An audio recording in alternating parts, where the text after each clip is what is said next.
Bien, siendo exactamente las 8:30, vamos a comenzar esta lección 14, si no me equivoco, de Metafísica FIL 14.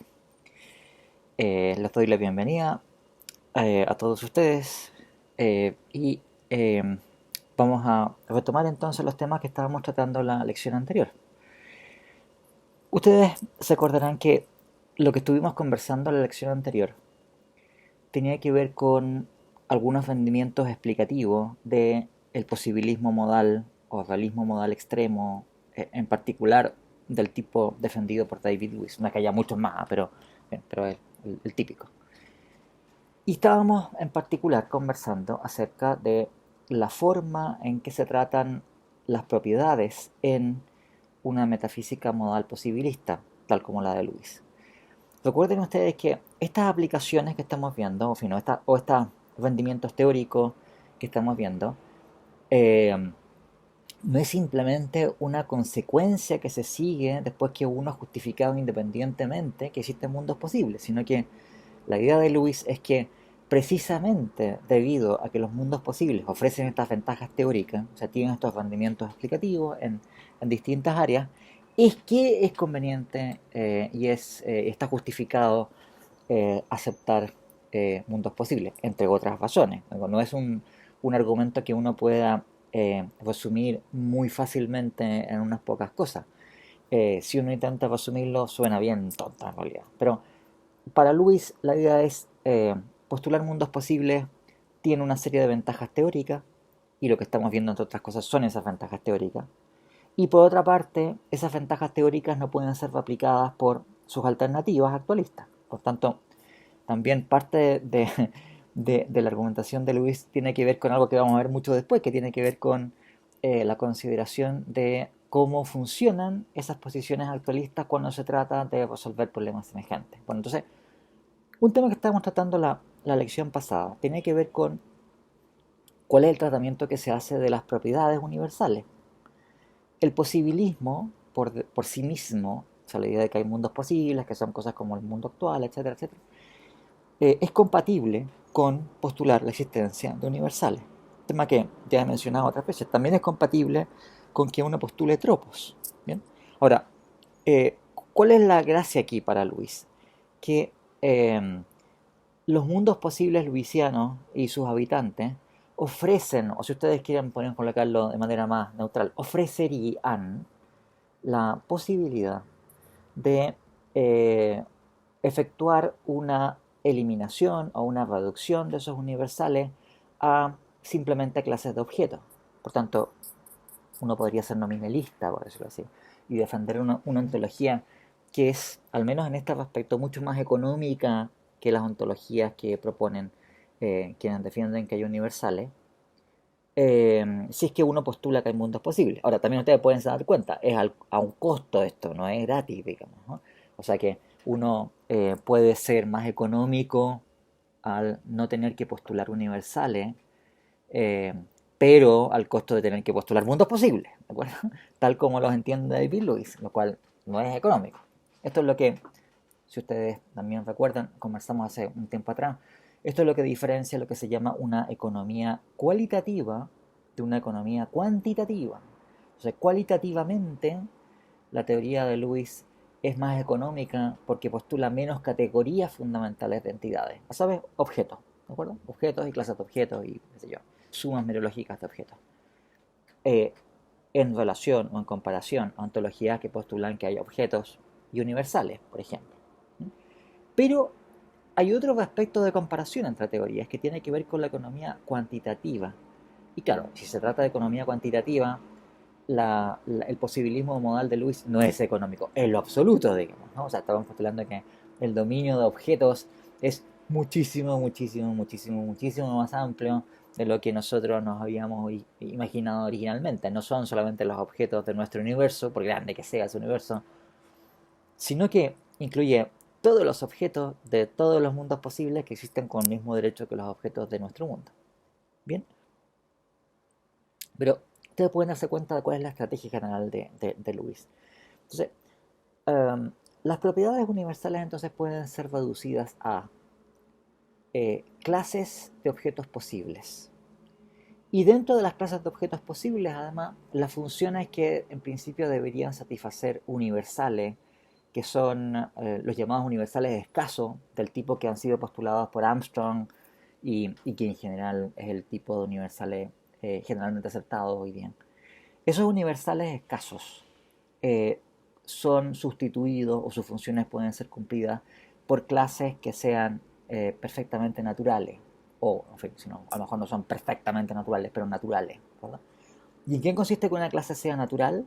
Consiste en que los objetos de esa clase son objetos que satisfacen la condición de ser todos ellos semejantes entre sí. Eh, y, y tales que no hay objetos que no pertenezcan a la clase que cumplan esa misma condición de ser todos ellos semejantes entre sí. Entonces, Luis sostiene, por supuesto no puedo detenerme aquí a discutir con ustedes sobre si estas posiciones de Luis o estas alternativas de Luis funcionan o no funcionan y qué dificultades tienen, pero ustedes recordarán que tiene bastante más ventaja y es una teoría que es bastante más sofisticada que las formas tradicionales de nominalismo de clases o que incluso las formas tradicionales de nominalismo de semejanza. También las formas tradicionales de nominalismo de semejanza lo que sostenían es que para eliminar los universales de nuestra ontología tenemos que apelar a clases de objetos que son semejantes entre sí, pero son solamente los objetos actuales, ¿de acuerdo? O sea que si tuviésemos dos objetos que fuesen, o qué sé yo, dos características que estuviesen siempre unidas, por ejemplo, tendríamos un problema nosotros en ese caso. Bueno, en fin, insisto que no puedo detenerme aquí a discutir estas cosas, pero es una teoría mucho más sofisticada que las típicas concepciones nominalistas de clases o de semejanza, aquella que está considerando Luis. Y esa ventaja teórica proviene justamente del posibilismo modal, asumiendo que las clases de semejanza o las clases puras y simples de las cuales estamos hablando son clases cuyos elementos son objetos de todos los mundos posibles. Y esa diferencia, esa variación, es crucial aquí para los objetivos de Luis. Bueno, como en otras ocasiones voy a compartirles eh, los apuntes, las notas del curso, porque lo que me interesaba tratar hoy día en esta lección tenía que ver con otra aplicación que Lewis describe y que es el tratamiento de las proposiciones. Hemos conversado, me parece, de esto, pero una proposición, recuerden ustedes, es el contenido de lo que es juzgado o creído o aseverado por alguien cuando hace un acto de aseveración o de juicio o de creencia. Si yo creo que hay muchos gatos en el vecindario, la forma típica en que yo describo mi estado mental de creer que eh, tal cosa es el caso, lo hago mediante un tipo de expresión lingüística que vean ustedes, tiene un complemento que está introducido por el pronombre que es una oración completa. Entonces, aparentemente, la manera en que nosotros describimos estados mentales, tanto en, respecto a cada uno de ustedes, respecto de uno mismo, o sea, en primera persona, como cuando describimos los estados mentales que suponemos tienen otros objetos, lo hacemos mediante estas expresiones en donde la manera en que se especifican esos estados mentales es por la actitud que tiene un sujeto respecto de distintas proposiciones. Por eso es que se llaman estas actitudes proposicionales, una expresión que fue introducida originalmente por Russell, comienzos del siglo XX. Bueno, entonces, la manera en que nosotros típicamente describimos los estados mentales en que se encuentra un sujeto, quizás no todos los estados mentales, qué sé yo, si a mí me duele la cabeza, por ejemplo, no voy a describir eso como un estado, como una actitud proposicional, pero si yo creo que vivimos una pandemia, si deseo que se termine la pandemia, si, etcétera, ¿no? Tengo la esperanza de que se termine la pandemia, o, en fin, cosas de ese estilo, yo típicamente lo hago mediante la descripción de actitudes preposicionales. Entonces, bueno, ¿cuál es el objeto de estas actitudes?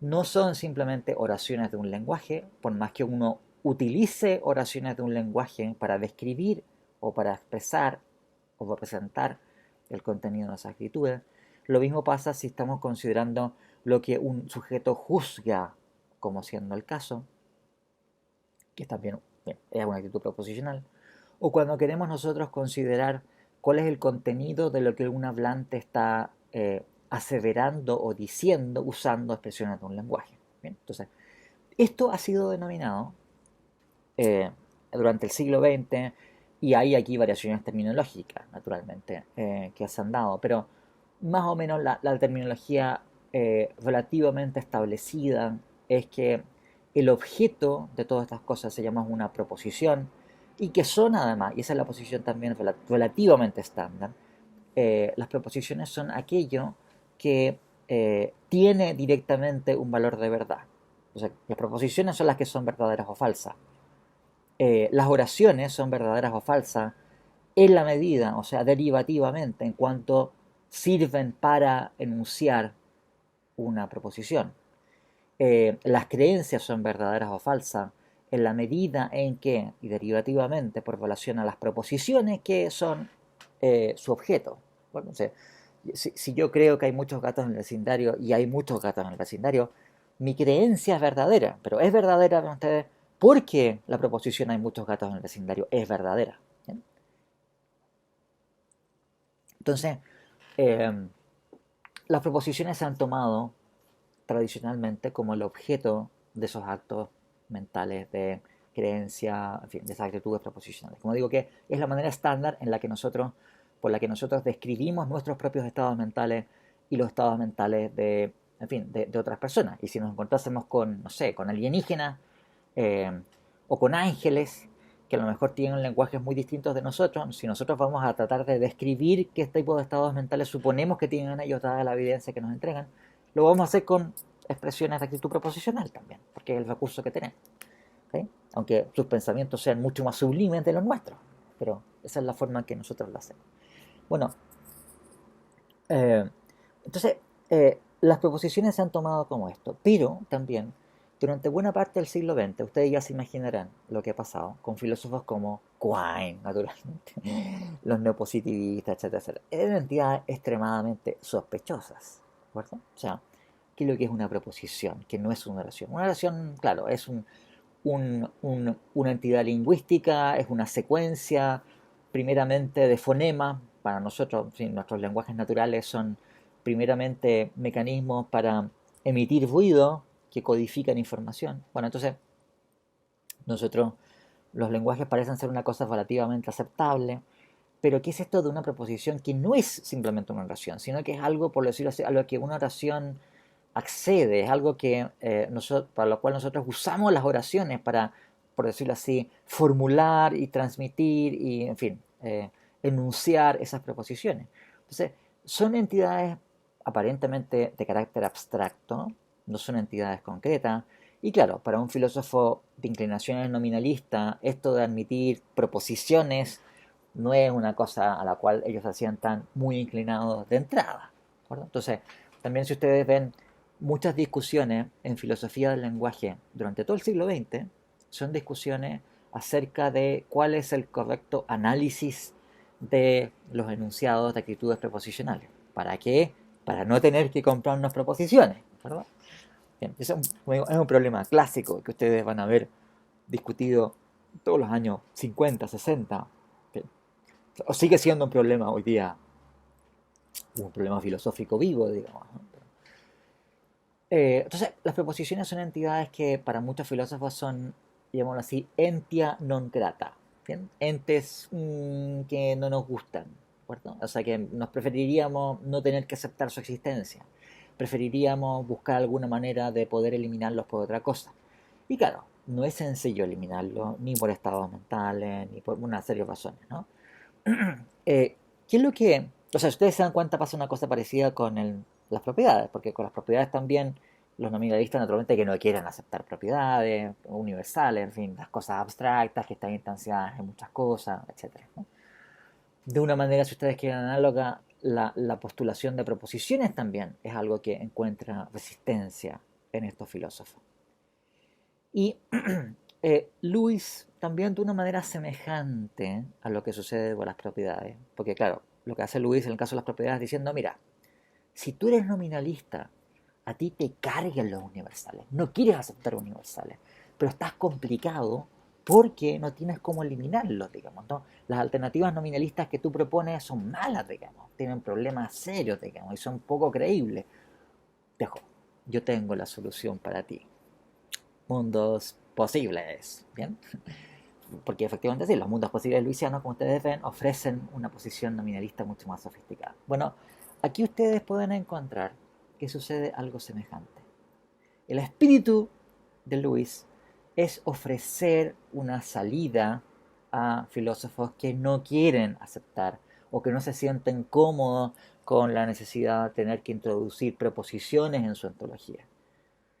Y nuevamente, lo que viene al rescate de ese filósofo, de las inclinaciones nominalistas, o sea, recuerden ustedes que Lewis es un discípulo directo de Quine, ¿de acuerdo? Ahora, por supuesto, admitir unas cosas que Quine ni se pasa por la cabeza, digamos. Pero también el espíritu que tiene Lewis es un espíritu que en cierta medida es una continuación de Quine, digamos, ¿no? O sea, que es una sofisticación de esas intuiciones iniciales de Quine, que era el gusto, recuerdan también que hablamos de esto, el gusto por los paisajes desérticos, ¿no? No le gusta la selva, la jungla, la exuberancia ontológica, ¿no? Que es un bosque así lleno con pájaros y monos y culebras y mejor el desierto, súper parco, ¿no? Eh, entonces, eh, Lewis ofrece también una manera de explicar ontológicamente, de una manera reductiva, qué son las proposiciones. Ofrece, si ustedes quieren, una entidad que va a satisfacer todas las funciones teóricas que en principio uno supondría que las proposiciones son las que lo tienen que cumplir, ¿no? Que por lo demás ustedes también se pueden imaginar. eh, Quienes postulan universales, por ejemplo, naturalmente que hacen operar los universales para esto, ¿no? O sea, si se trata de entregar una ontología de proposiciones, ¿cómo lo vamos a hacer? Con universales, naturalmente, ¿no? Esa es la solución alternativa, digamos, ¿no? Eh, y de hecho, las grandes teorías de proposiciones alternativas son teorías que explotan el hecho de que tengamos propiedades universales que son entidades abstractas, etcétera, etcétera. O sea, qué es lo que ofrece Lewis para cumplir las funciones que deberían cumplir una proposición? Esto es, que sean el objeto de nuestras creencias, de nuestros juicios, de nuestros actos de aseveración, etcétera, etcétera. Que entren además en relaciones lógicas, en fin. La idea de Lewis es que las proposiciones se pueden identificar. Esto es una reducción, identificación. ¿Bien? Se pueden identificar con conjuntos de mundos posibles. ¿Verdad? O sea, la, la idea es la siguiente, que en vez de pensar que tengo una proposición, que es una suerte de entidad abstracta, en fin, esa construcción abstracta de algún tipo, que resulta verdadera en algunos mundos posibles y falsa en otros, ¿sí? Si ustedes van nada más a las semánticas de mundos posibles, eso es la forma en que se hace además, ¿no? Ustedes tienen proposiciones y las proposiciones tienen, por eso decir, le aplicamos una función de evaluación que le asigna un valor de verdad para cada mundo posible. O sea, la idea de Luis es decir, bueno, a ver, en vez de pensar en la proposición como algo que, por decirlo así, la correlacionamos con cada mundo y es verdadera de ciertos mundos posibles y es falso de otros, ¿por qué no pensar en la proposición sencillamente como un conjunto de mundos posibles, a saber cuáles? Todos aquellos mundos posibles en que intuitivamente la proposición es verdadera. Entonces, por ejemplo, en vez de decir la proposición existen los gatos, por ejemplo, o hay gatos, eh, no es que tengamos los mundos posibles, por decirlo aquí constituidos, y la proposición va a ser verdadera a ciertos mundos y falso de otros, sino que identificamos la proposición, esta entidad abstracta, con el conjunto de los mundos posibles en donde naturalmente hay gatos. Y los mundos posibles en donde no hay gatos, o sea, donde la proposición intuitivamente es falsa, va a ser el complemento del conjunto de los mundos posibles donde hay gatos. ¿De acuerdo? Entonces, eh, lo que tenemos en vez de proposiciones de estas entidades misteriosas, abstractas, etcétera, etcétera, que no le gustan a Juan y a sus amigos y sus secuaces, lo que tenemos son simplemente son conjuntos de mundos posibles. ¿Y qué son los mundos posibles? Cosas grandes, si ustedes quieren, pero son cosas como cualquier otra, digamos, ¿no? Cualitativamente no tienen una naturaleza distinta de esta mesa y este reloj, que lo sigo usando de ejemplo, que este reloj o que el mate o que, en fin, lo que sea, ¿no? Son entidades de la misma naturaleza que cualquier otra cosa. Son concretas. Bien. Si uno le parece que hay cosas físicas en los mundos posibles, son cosas así iguales que ellas, ¿no? Y tenemos conjuntos de esas cosas, lo cual naturalmente también es una cosa relativamente muy sencilla de aceptar, porque supone aceptar simplemente teoría de conjunto. En los años 70, yo sé que hoy día los matemáticos ya no pasa tanto así, pero por mucho tiempo teoría de conjuntos fue como una teoría matemática fundamental. Así como toda la matemática versa sobre distintos tipos de estructuras conjuntistas. O sea, ¿qué es lo que son los espacios topológicos? Bueno, son ciertos conjuntos dentro del universo de todos los conjuntos, de infinitos conjuntos de distintos tipos, llamadas de distintas cardinalidades infinitas y bla, bla, bla. Algunos de estos conjuntos son conjuntos que satisfacen ciertas condiciones y esos son los espacios topológicos. ¿Y qué son las álgebras de grupo? Bueno, son otro tipo de conjuntos, etcétera, ¿no? Hoy día la posición de los matemáticos en general es mucho más, como si lo distanciada de este programa, de usar o pensar la teoría de conjuntos con la teoría fundamental, sino que más bien se piensa en la teoría de conjuntos como una teoría matemática más y que la vamos a poner en relación con otra, qué sé yo, pero sea como sea. De todas maneras, los filósofos, la actitud de los filósofos sobre esto eh, sigue siendo esa, decir, mira, por lo muy menos tenéis que tener teoría de conjuntos, porque si no, no tenéis matemática, si no tenéis matemática, no podía ser física, ni en fin, bueno, etcétera, ¿no? O sea, Quine, por ejemplo, pensaba eso, diciendo, mira, lo lamento, yo tengo que aceptar que hay matemática porque si no, no habría física, ¿no? Y la física es parte central de mi racionalidad, al fin, de la visión del mundo, la ciencia mejor justificada, y por tanto tiene que haber lo que quiera que sea que se necesite para que esta matemática, y si es teoría de conjunto, es teoría de conjunto, entonces, bien. Pero te se dan cuenta que Lewis está ocupando ese recurso teórico, que ya en general es aceptado, y son conjuntos de mundos posibles, que son estas entidades grandes, etcétera, etcétera, ¿no? Entonces, del punto de vista ontológico, cualitativo, es bastante económica la solución de Lewis. O sea, nuevamente no exige postular un tipo de entidad abstracta diferente de los objetos concretos que conocemos ordinariamente, como propiedades universales, como... No, son simplemente los mismos objetos que conocemos ordinariamente, agrupados en conjuntos sobre los cuales se aplican operaciones conjuntistas, y esas son las proposiciones, ¿no? Y hay una correlación que se puede hacer entre las operaciones conjuntistas típicas sobre estas proposiciones, entendidas como conjuntos de mundos posibles, y las operaciones lógicas sobre proposiciones. Entonces, por ejemplo, que aquí lo tienen ustedes marcado en las notas. Si ustedes tienen la conjunción de dos proposiciones, P y Q,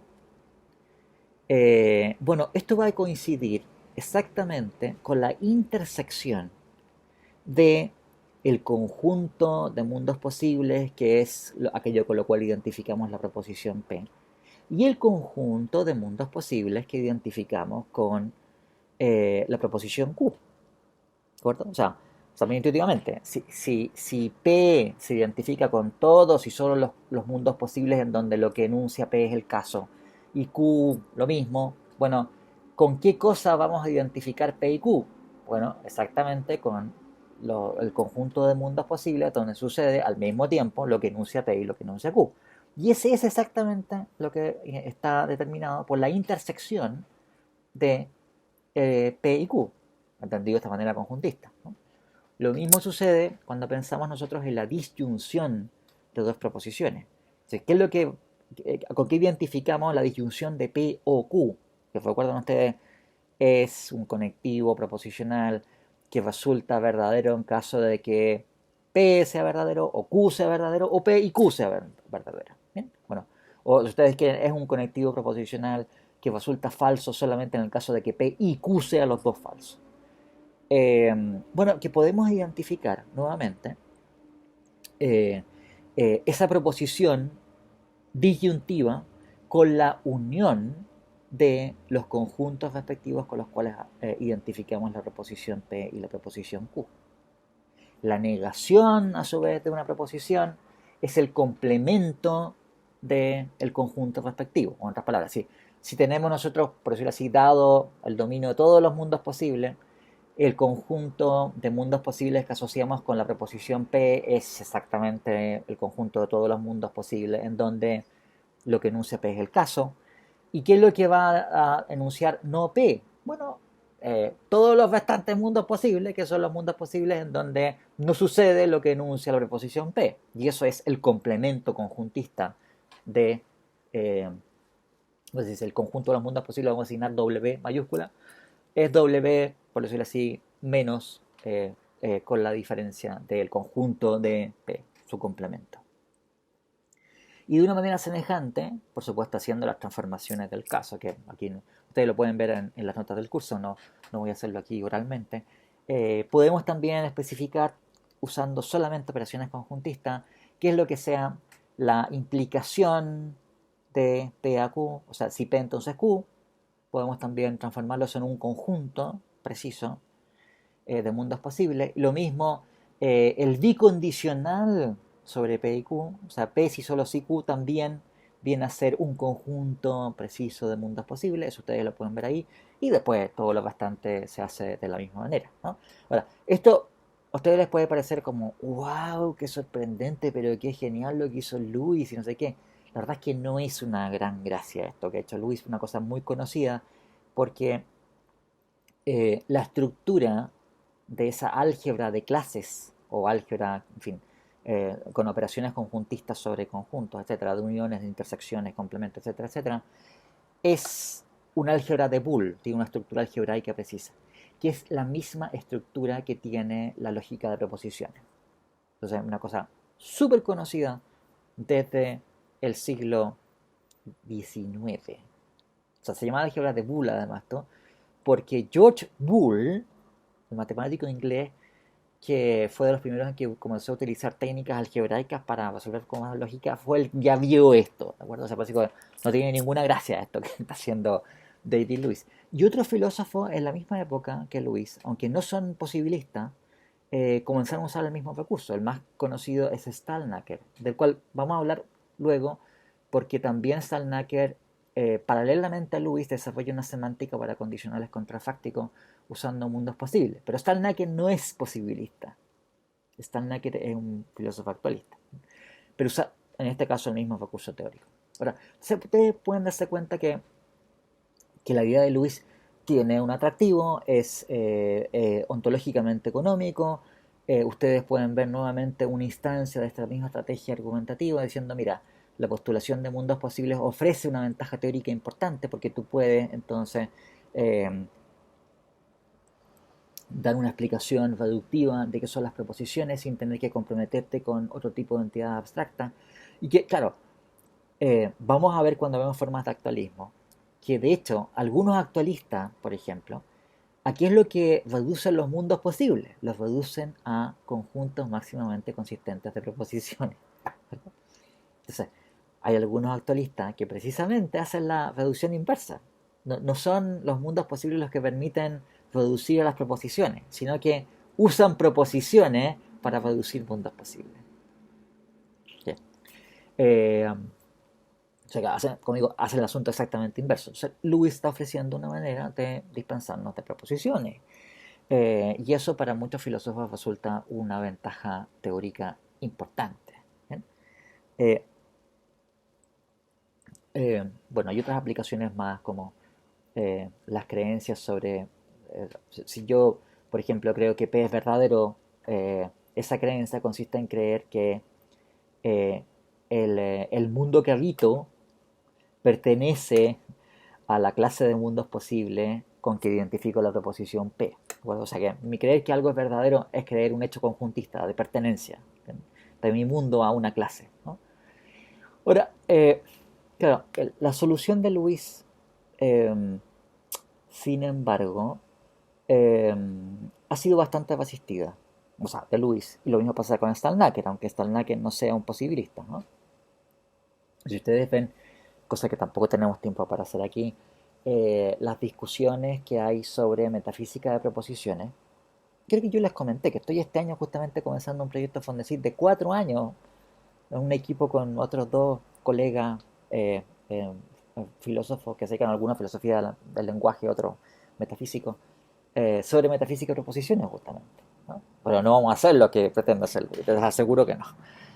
Bueno, el, la tipo de posición defendida por Luis ha sido objeto de mucha resistencia, ¿no?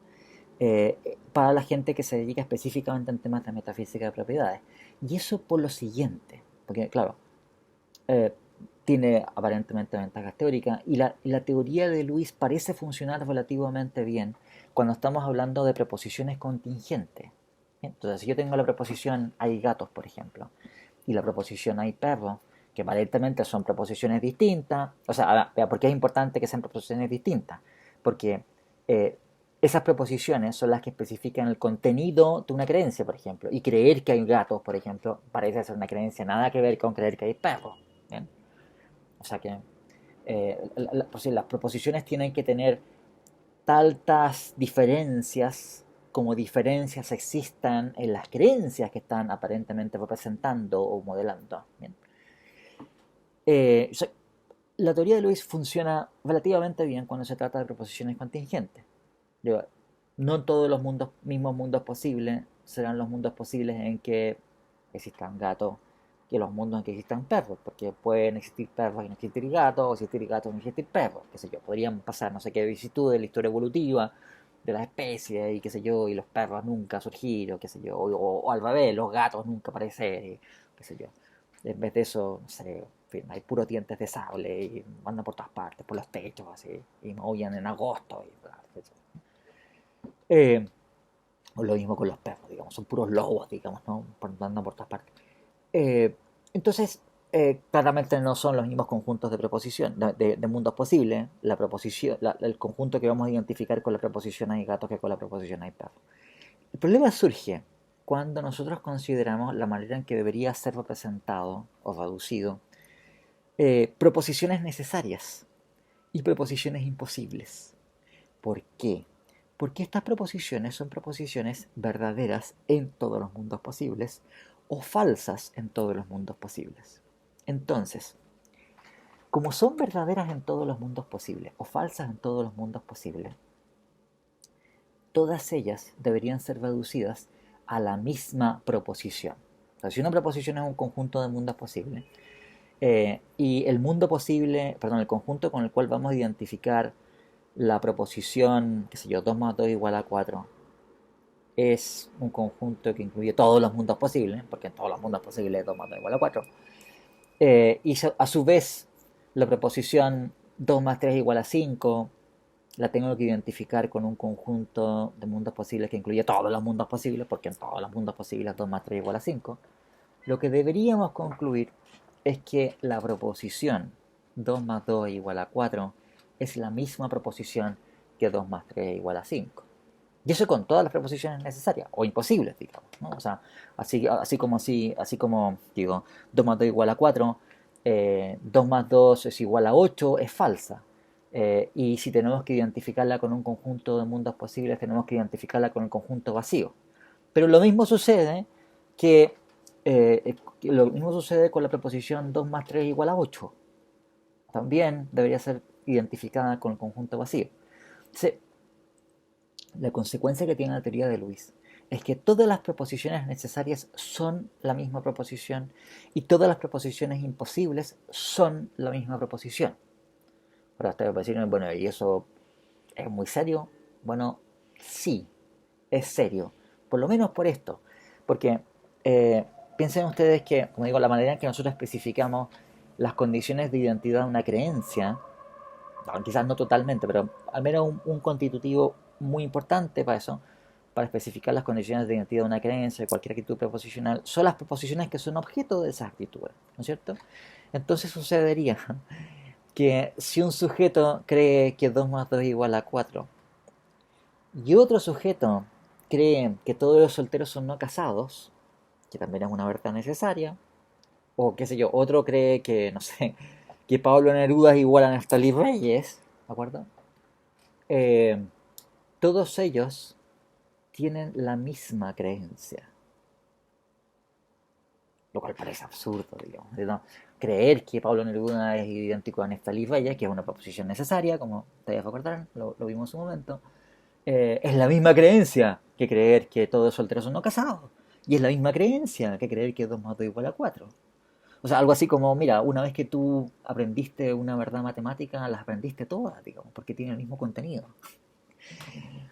Cosa que, en fin, ojalá fuese 7, nos sacaríamos todos puros 7 en matemáticas todo el tiempo. En fin, pero no parece muy razonable una cosa así, ¿no? Entonces, la teoría luisiana es una teoría que lleva a la identificación de todas las proposiciones necesarias y a la identificación de todas las proposiciones imposibles, lo cual, como digo, en general, para la gente que se dedica a metafísica de proposiciones, no es una cosa muy razonable.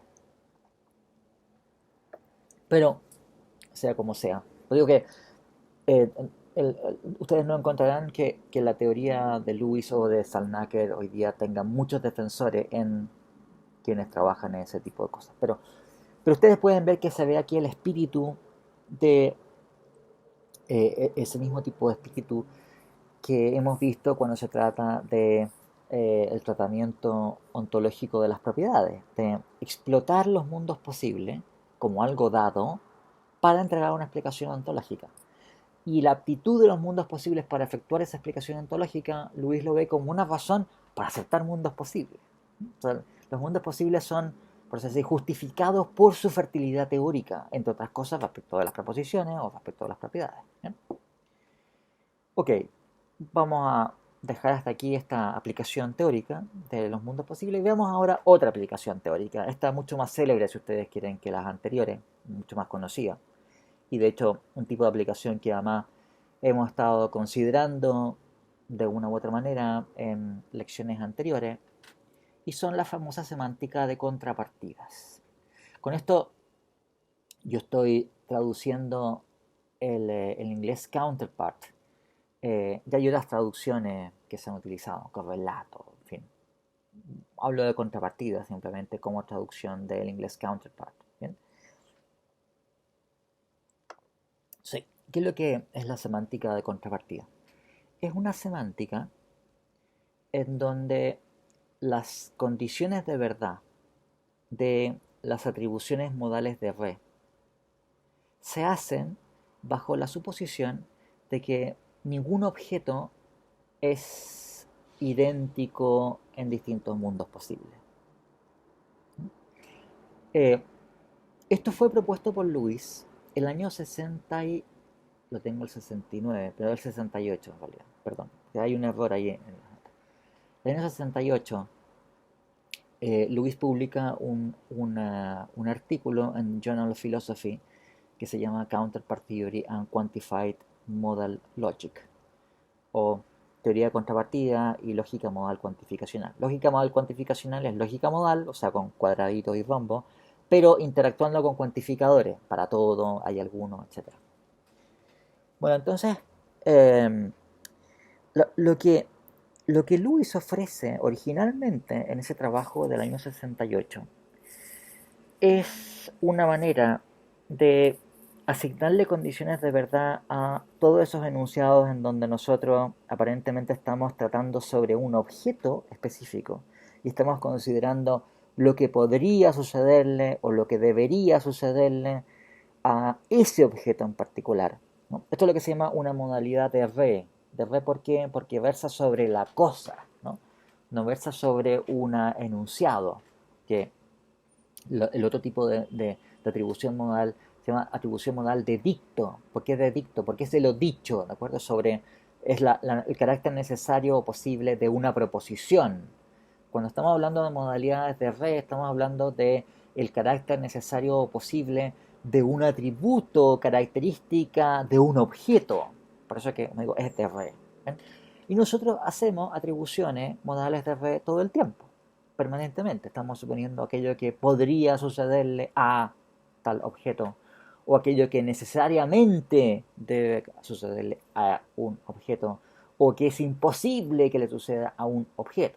Por supuesto, hay conexiones sistemáticas entre la atribución modal a un objeto con el que sea necesariamente verdadera o necesariamente falsa o posiblemente verdadera una proposición, ¿no? Pero en principio podemos distinguir estos dos tipos de atribuciones. La teoría de contrapartida es una teoría que ofrece una manera en donde nosotros podemos, por decirlo así, especificar cuándo esas atribuciones modales son verdaderas o falsas, pero lo hacemos de una manera que contrasta con lo que uno estaría inclinado a hacer si se guía por el sentido común. Si uno se guía por lo que nosotros suponemos ordinariamente, como digo, por sentido común, nosotros deberíamos suponer que cuando yo estoy pensando en lo que podría acaecerle a un objeto, nosotros estábamos pensando en el tipo de situaciones en donde este mismo objeto podría estar, ¿no? Si esas posibilidades vienen dadas por mundos posibles, entonces estamos suponiendo que el mismo objeto, literalmente el mismo, ¿no? Está en distintos mundos posibles. Por supuesto, cuando uno es actualista, esto no ofrece ninguna dificultad del otro mundo, porque los mundos posibles son representaciones abstractas sobre cómo podrían ser las cosas, ¿de acuerdo? Entonces, uno está hablando de lo que podría sucederle a, qué sé yo, no sé, digamos, ¿no? Donald Trump, ¿no? O sea, Donald Trump podría peinarse el pelo colorín, diciendo cualquier cosa, por supuesto. O sea, en el mundo actual Donald Trump no se ha teñido el pelo colorín, pero podría aparecer un día, digamos, en la Casa Blanca con el pelo colorín, ¿de acuerdo? Porque se lo tiñó. Y eso consiste, esa posibilidad es que en otro mundo posible las cosas son diferentes de como son en el mundo actual, al menos por lo que respecta a Donald Trump. ¿Sí? Entonces, nuestra manera usual de entender esas atribuciones modales y entender la modalidad en general es típicamente suponiendo que el mismo individuo se encuentra en distintos mundos posibles. Por supuesto, no existen todos los mundos posibles, porque no son entes necesarios. Pero la idea es que si hay posibilidades respecto de un individuo, posibilidades que algunas de ellas están realizadas y otras no, estamos suponiendo que ese mismo individuo en un mundo posible diferente tiene propiedades que son diferentes de las que posee el mundo actual. Noten ustedes que esta manera de enfocar la cuestión, que es la, insisto, es la de sentido común, es lo que nosotros hacemos todo el tiempo, en donde un individuo tiene ciertas características, pero podría tener otras características distintas, ¿no? Es un tipo de concepción que presupone la distinción entre propiedades accidentales y propiedades esenciales para un objeto. Presupone que hay propiedades que un objeto posee pero podría no poseer, o no posee pero podría poseer.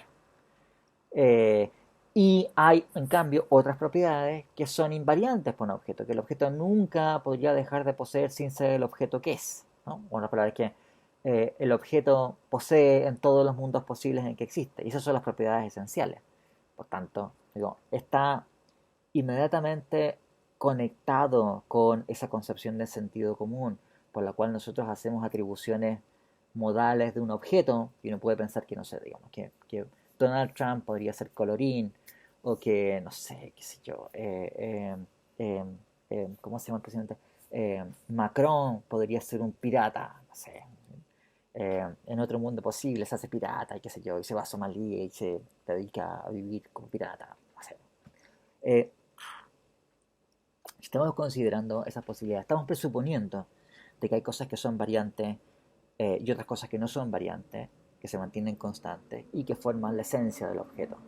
Por eso que también es algo que creo que hemos conversado otras veces, pero la distinción entre esencia de un objeto y propiedades accidentales es una distinción de sentido común, ¿no? No es un invento de los filósofos, ¿no?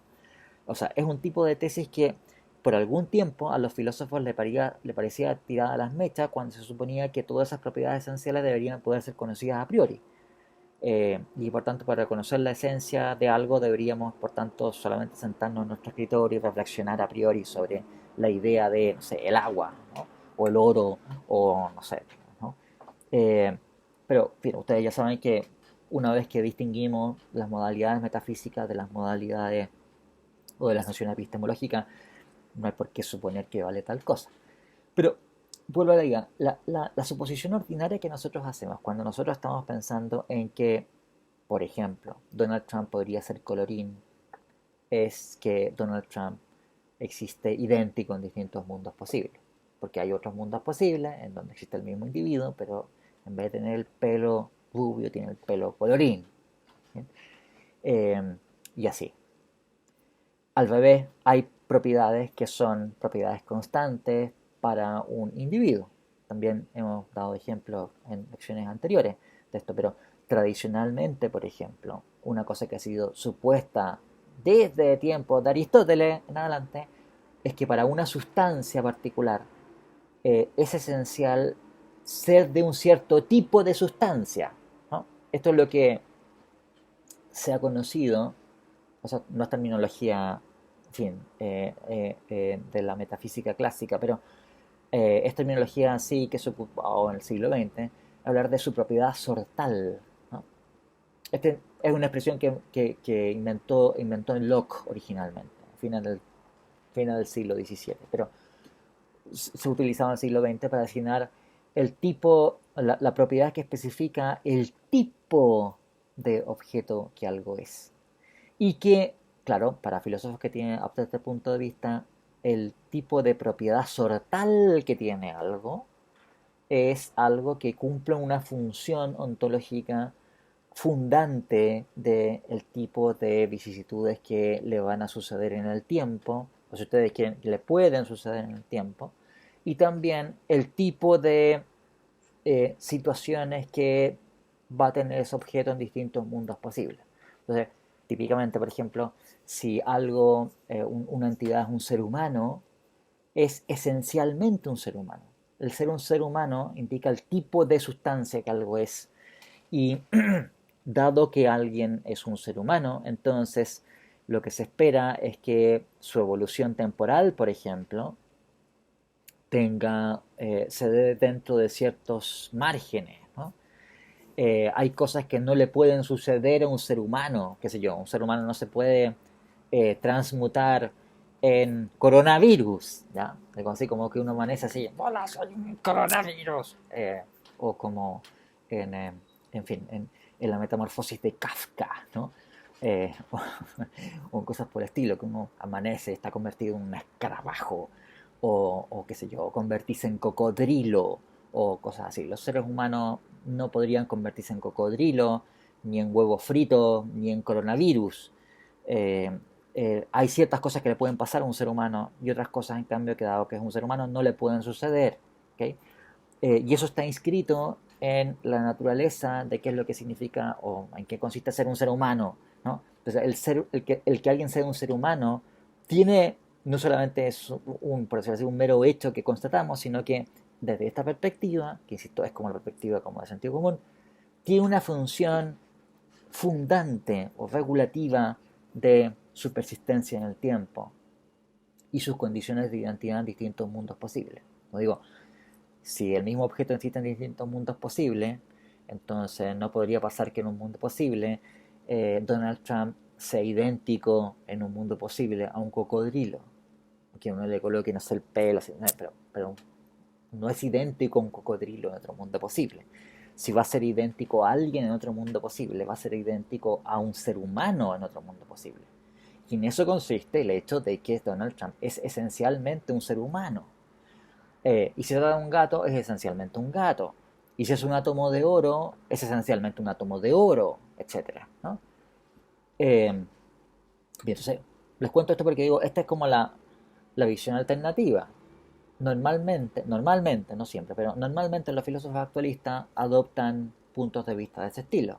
El tipo de que los objetos persisten en el tiempo debido a que tienen una propiedad sortal, esa propiedad sortal cumple una función, como digo, regulativa, una función fundante de su persistencia en el tiempo, y claro, no determina cuál va a ser su evolución temporal, pero sí establece que hay ciertas cosas que no podrían pasarle en su evolución temporal.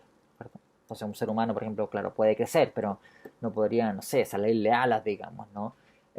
Y salirle, no sé, dientes de cocodrilo, etcétera. Ya, entonces, perdón que me fui con esta cuestión, pero ¿qué pasa con las contrapartidas? O sea, las contrapartidas es un mecanismo en donde la asignación de condiciones de verdad a esos enunciados no presupone la identidad de un objeto en distintos mundos posibles. La fuente de inspiración de Lewis, específicamente para esta teoría, tuvo que ver con un paper que salió publicado un poco antes, el año 67, por Roderick Chisholm, que es un filósofo que creo que no hemos mencionado nunca, no sé si en algún momento ha salido, pero que fue un precursor muy importante en la metafísica. Chisholm es un filósofo que en los años 60 hacía metafísica sin ningún problema, digamos, lo mismo. Eh, claro, y posteriormente, entonces, en muchas cosas, las posiciones de Chisholm son posiciones que deben tomarse en cuenta en discusiones filosóficas posteriores. Aunque en los años 60 estaba como relativamente solo, digamos, era como el único loco, digamos, que se dedicaba a estas cuestiones y que no estaba ni ahí, digamos, con los problemas de Quine y qué sé yo, y todas estas cosas que estaban de moda en ese momento. Bueno, hacía metafísica y le importaba nada, ¿no? Bueno, entonces, Chisholm, en el año 67, publicó un artículo que se los voy a mostrar. Bueno, en fin, no se los puedo mostrar, pero es un artículo célebre eh, que se llama Identidad a través de los mundos posibles, algunas preguntas o cuestiones. Identity through possible worlds, some questions. Está recopilado aquí en este volumen que es súper bueno. Está en biblioteca esto por si acaso. Es una recopilación de ensayos importantes y está también el de Lewis, naturalmente, el Counterpart Theory and Quantified Modal Logic. Sí. Hoy veo que estamos más o menos en la hora. Les enuncio esto y la próxima lección seguimos conversándolo. El problema que plantea Chisholm aquí es el siguiente, que es un problema sobre la identidad de mundos posibles. Estamos viendo que para un actualista es obvio que tenemos que suponer que el mismo objeto existe en distintos mundos posibles. El problema planteado por Chisholm es un problema acerca de las dificultades que tenemos que enfrentar nosotros, dificultades filosóficas, cuando uno admite que los individuos son idénticos en distintos mundos posibles. Por decirlo, uno admite esto sin mayores prevenciones. Ahora, en general la gente cuando hace estas suposiciones tampoco está pensando mucho en el tema y uno hace suposiciones modales de red sobre un objeto, lo cual presupone que hay propiedades invariantes y otras que no lo son, pero uno quizás no se compromete demasiado con cuáles son exactamente las propiedades invariantes y cuáles son las que son variantes. Bueno, el ejemplo, los casos que propone Chisholm son casos que tienen que ver con, por decirlo así, una postulación de identidad de objetos en distintos mundos posibles sin grandes prevenciones. Y eh, la duda que plantea Chisholm es que, claro, que hay un problema filosófico que tenemos que abordar aquí, porque de otra manera esto va a generar una paradoja o consecuencias claramente contraintuitivas. Dejo de enunciarlo esto y después vamos a hacer como la lección pasada, que vamos a dejar espacio para algunas preguntas sobre el fin, lecturas o lo que sea. Supongan ustedes que este es el ejemplo que da Chisholm, ¿no? Tengo un mundo posible en donde está Adán, ya, el primer hombre, y está Noé, que vive, no sé, no sé cuántas generaciones después, ¿ya? Y Noé sube al arca y qué sé yo, y bla, bla, bla. Y Adán, qué sé yo, en fin, come el fruto prohibido y, en fin, se sale cera, y lo echan del paraíso, en fin, y después, qué sé yo, tiene a Caín y Abel, y etcétera, etcétera, ¿no? Supongamos que tenemos un segundo mundo posible, este es el mundo posible 1, ¿de acuerdo? Mundo posible 2. El mundo posible 2, Adán vive un poquito después de cuando vive en el mundo 1. Las cosas suceden no exactamente al mismo tiempo, sino que un poquito después, ¿no? Y Noé vive un poquito antes de lo que vive en el mundo 1. Y por lo demás, las cosas que le pasan a Adán son un poquito menos parecidas a las que suceden en el mundo 1 y un poquito más parecidas a las cosas que le suceden a Noé en el mundo 1. ¿De acuerdo? Y no es lo mismo. Las cosas le suceden un poquito distinto, un poquito más parecidas como le pasa a Adán que lo que le sucede en el mundo 1, pero es una diferencia mínima, ¿no? Dado que tenemos este mundo 2 y en este mundo 2 parece que no hay ningún problema en identificar a Adán en el mundo 2 con Adán en el mundo uno y a Noé en el mundo 2 con Noé en el mundo uno, supongamos ahora que tenemos un mundo posible 3 en donde las cosas le suceden a Adán un poquito después de cómo le suceden y un poquito más parecidas a cómo le pasan a Noé. ¿eh? Y a su vez, Noé vive un poquito antes, le pasan las cosas un poquito antes y un poquito más parecidas a cómo le pasan a Adán. Tampoco parece haber ningún problema en decir que Adán en el mundo 3 es idéntico a Adán en el mundo 2 porque las diferencias son casi nada. Y Noé en el mundo 3 es idéntico a Noé en el mundo 2. Supongamos que uno hace este procedimiento N veces, muchísimas veces, muchas veces. Cada paso tiene diferencias muy chiquititas respecto del paso inmediatamente anterior. Pero uno comienza a acumular diferencias por muchos cambios que son chiquititos. Entonces vamos a llegar, dice Chisholm, a una situación en donde vamos a llegar a un mundo posible N, porque en fin, son muchos pasos que se han dado entre medio, en que vamos a tener que Noé le pasa las mismas cosas que a Adán, y se llama Adán además, así le dicen Adán, aunque es Noé, y Adán le dicen Noé y construye un arca y vive el momento en que vive Noé, en el mundo uno. O sea, vamos a tener una situación en donde, por decirlo así, sucede todo igualito que en el mundo uno, pero Adán va a ser idéntico con Noé y Noé va a ser idéntico con Adán. Ya, no puedo seguir con... Vamos a verlo en la siguiente lección. Les dejo esto introducido. Pero es el tipo de problemas que enuncia Chisholm. Y Lewis tiene eso en la cabeza para decir, viejo, no tenemos por qué rompernos la cabeza para decir qué individuo es idéntico o no es idéntico a otro en otro mundo posible. Podemos hacer esto de manera mucho más sencilla. Con mis mundos posibles. No sé si tienen alguna pregunta. Pablo, tú querías también, no sé si tienes alguna otra pregunta de lecturas o de otro tipo.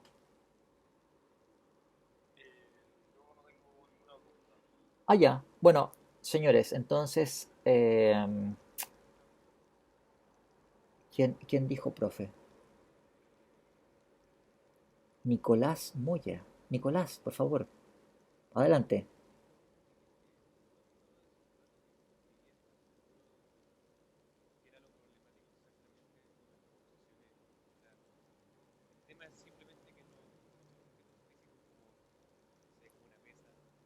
Piensa tú, no, a ver, piensa tú que esto es problemático para filósofos del estilo de Quine. Y Quine y sus secuaces, por sus amigos, ¿de acuerdo? Porque fue un gallo súper influyente y todos eran como quineanos, ¿cachai? Al menos en Estados Unidos, en Inglaterra era distinto, pero en Estados Unidos era así. Eh, Básicamente son fisicalistas, ¿cachai? Básicamente ellos piensan que lo que hay en el mundo es solamente lo que la ciencia dice que existe. Y la ciencia es física más química más biología. Lo demás ya es dudoso, ¿cachai? O sea, los sociólogos ya, los economistas, los psicólogos, eso es, ¿cachai? Entonces, todo lo que exceda de eso es mirado con sospecha. Ahora, es un espíritu que viene de los positivistas, etcétera, etcétera, pero es la tradición intelectual en donde surgió esto. ¿Okay? Y, y David Lewis es un heredero de esa tradición intelectual. Entonces, claro, es problemático. A lo mejor a ti te dice, a ver, ¿qué problema hay con postular entidades abstractas? A mí me parece ningún problema. O sea, a mí me dicen a mí, yo tampoco tengo ningún problema, digamos, ¿no? Pero sí, me parece que uno debe tener una ontología unificada de universales y preposiciones, digamos, ¿no? Si vamos a tener entidades abstractas, tiene que ser como un tipo de unidad, no distintos tipos, digamos, ¿no? Completamente diferentes entre sí. Pero para filósofos que están imbuidos del punto de vista de Quineano, el que tengan de admitir proposiciones es algo a lo cual, no sé, digamos, ¿no? O sea, tenéis que torturarlos para que lo hagan los gallos, si no lo van a hacer de buena primera, ¿cachai? O sea, tenéis que así como,